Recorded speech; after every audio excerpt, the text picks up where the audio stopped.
La joie est d'abord ce mouvement de dilatation du cœur, toujours Jacotet encore. Je me souviens qu'un été récent, alors que je marchais une fois de plus dans la campagne, le mot joie, comme parfois traverse un oiseau que l'on n'attendait pas et que l'on n'identifie pas aussitôt, le mot joie m'est passé par l'esprit et m'a donné lui aussi de l'étonnement.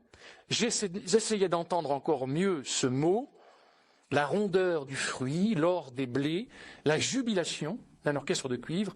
Il y avait du vrai dans cela, mais il manquait l'essentiel, la plénitude, et pas seulement la plénitude qui a quelque chose d'immobile, de clos, d'éternel, mais le souvenir ou le rêve d'un espace qui, bien que plein, bien que complet, ne cesserait tranquillement, souverainement de s'élargir, de s'ouvrir, à l'image d'un temple dont les colonnes s'écarteraient à l'infini. Tous les mots mériteraient commentaire, mais je retiens ceci. D'abord, l'intime jubilation, le mot est employé par Jacotet, jubiler, c'est pousser des cris de joie, comme chacun sait.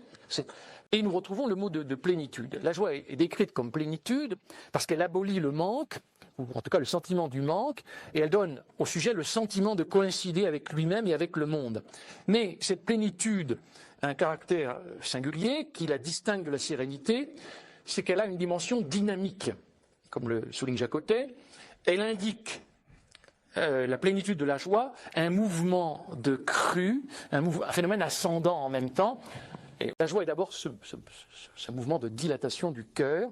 On retrouve le terme ensuite chez Kant, quand il évoque le plaisir pris à la beauté comme dilatation de l'âme. Évidemment, on voit tout de suite que cette dilatation fait contraste avec la rétraction, la contraction qu'indique le sentiment adverse de la tristesse. Et j'ajouterai encore que ça n'est pas une simple dilatation du sujet. Elle est vécue en même temps et simultanément comme une expansion intime de l'espace, plutôt que de l'espace intime. Je veux dire que le sujet n'est pas renvoyé à lui-même, à son intériorité séparée du dehors, mais au contraire, dans la joie d'exister, il éprouve profondément ce sentiment comme celui d'une expansion de son être qui est en même temps une expansion du monde lui-même.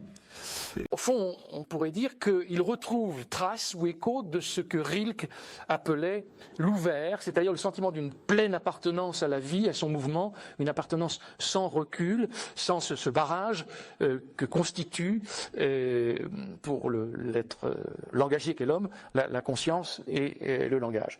Dans cette perspective, donc, la joie d'exister, la joie de vivre n'est pas un simple sentiment subjectif,